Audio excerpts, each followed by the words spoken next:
Matheus, qual foi o seu urso da semana? Joe Biden, que parece que entregou a presidência para o Donald Trump mesmo. Acredito que a performance do debate dele não deixa dúvidas que ele está com alguma dificuldade, não é nem a questão da idade dele. Eu mesmo tive uma avó que foi para além de 80 anos, com bastante lucidez. O Donald Trump não é tão mais novo que ele, 3 anos mais novo, 4 anos mais novo, alguma coisa assim. E está mais lúcido, ele está mais devagar. Ele tinha um objetivo nesse debate, que era provar que ele não estava senil e que aqueles vídeos dele eram ou montagem ou adaptação, e ele não conseguiu. Dê isso o nome, ele estava gripado, ele estava cansado de viagem, não importa, a performance foi péssima. E você pode até falar, essa resposta não foi tão ruim, essa resposta foi melhor que o Trump. Não importa, na verdade, esse é o ponto. Num debate, importa muito mais como você se porta do que propriamente as suas ideias. Você pode ter uma ideia horrível, mas defender ela brilhantemente, você vai ganhar esse debate.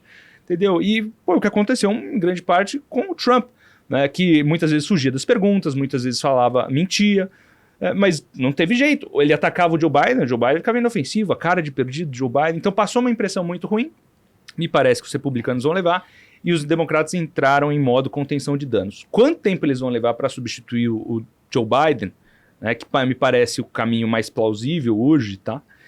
Eu não sei. Quem será o candidato substituto? A sucessora natural seria Kamala Harris, que é uma opção ruim para os democratas, porque ela é impopular, ela se mostrou ineficaz durante alguns trabalhos que ela precisou fazer durante a vice-presidência. A questão da fronteira, por exemplo, foi dada a ela, essa função já no começo do mandato fracassou vergonhosamente. Então, me parece ser uma opção também de derrota.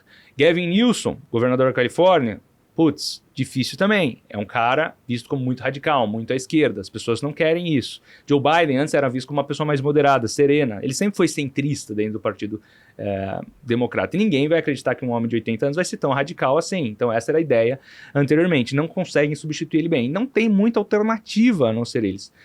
O Partido Democrata poderia vir de alguém mais desconhecido, mas também perdeu historicamente, né, se a gente pegar desde a década de 90, desconhecidos dentro do Partido Democrata se deram muito bem.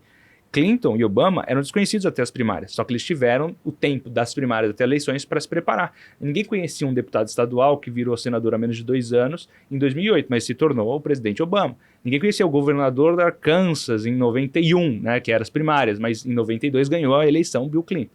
E assim por diante. Então, me parece que uma pessoa desconhecida também poderia surgir, mas não vai evitar o que eu acredito ser o caminho natural, que é Donald Trump voltar a ser presidente dos Estados Unidos. O que acontece é o Congresso. Ele pode levar o Senado junto e aumentar a diferença dele na Câmara, que ele já tem, os republicanos, ou eles podem mitigar danos, que eu acho que é o que eles estão pensando agora. Que, bem, já era, a gente conseguiu acabar com essa eleição, vamos ver o que a gente consegue conter. A menos ser uma virada muito surpreendente, isso é possível, tá? Não tô falando, é improvável, mas não é impossível. Então, para mim, Joe Biden foi o grande perdedor da semana. Ele tem tentado conversar com os governadores, segurar a própria candidatura. Mas a última pesquisa do Wall Street Journal mostrou maior diferença do Trump para ele na história. Nunca apareceu uma diferença tão grande. Existem já democratas se rebelando contra ele, congressistas já falaram contra. Nancy Pelosi, que é uma democrata muito tradicional, foi presidente da Câmara não sei quantas vezes, também já começou a fritar ele. Então é uma situação muito difícil, né? E ele se vê assim, os próximos dias são cruciais, claro, para ele tentar se defender no que ele tem, mas me parece... Ele tinha mais 2 debates programados. Ele vai para esses debates? Porque se ele for, corre risco de aparecer mais vergonha. E se ele não for, vai ficar muito feio. Seria melhor se apresentasse alguém alternativo. Daí, como eu falei, a Kamala Harris é a alternativa natural, porque é a vice dele, mas muito fraca também, muito popular. Então, difícil, né? Eu falei da pessoa desconhecida porque naturalmente tem menos rejeição. Acaba sendo, se for uma pessoa moderada, principalmente, consegue atrair os votos que não gostam tanto do Trump, mas queriam votar na Nikki Haley ou no Ron DeSantis antes. Nas primárias republicanas, ficaram afastados, enfim, tem 1 milhão de coisas que podem acontecer. E lembrando que essa eleição vai ter um terceiro candidato. Da última vez que isso aconteceu, foi em 92, deu muito problema para o Bush pai. Ou seja, nesse caso, poderia dar muito problema para os democratas, creio eu. Por mais que ele tenha um perfil que às vezes converse com perfis mais radicais republicanos, porque ele é meio antivax, é o Kennedy, né? Então, me parece que o grande derrotado da semana é Joe Biden e, por consequência, o grande vitorioso é o Donald Trump, que nessa trajetória vai voltar a ser presidente dos Estados Unidos. E os mercados estão se preparando para isso, né? Para o Trump de volta, né? Sim, eu acredito que o movimento na curva de juros tenha sido isso. Eu ouvi algumas pessoas falando que Donald Trump não seria ruim para o fiscal. Pelo contrário, Donald Trump é expansionista também, ele é populista, ele não é fiscalista. Ele não é da ala do deficit hawk republicano que se preocupa com o déficit.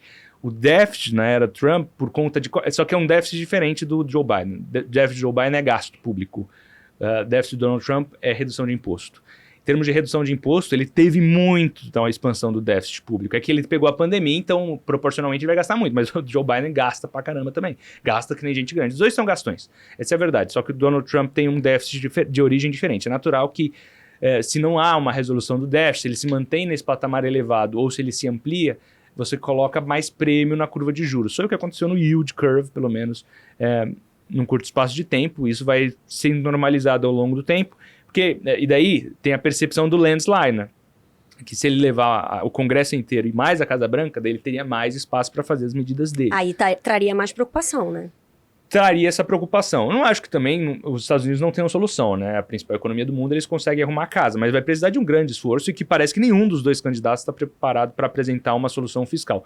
As alternativas republicanas se preocupavam com isso. Ron DeSantis e Nikki Haley falavam sobre isso. Os democratas não, mas eles dois falavam.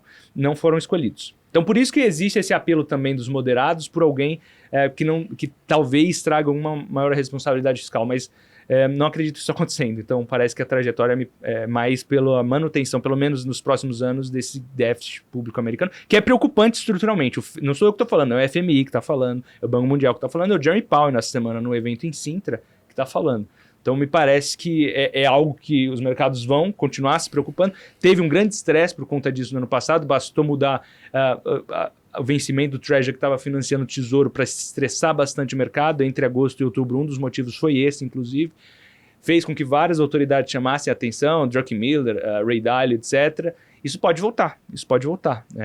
A gente viu que estresse fiscal é para país desenvolvido também, quando no Reino Unido, Liz Truss fez aquela bagunça com o mini-budget.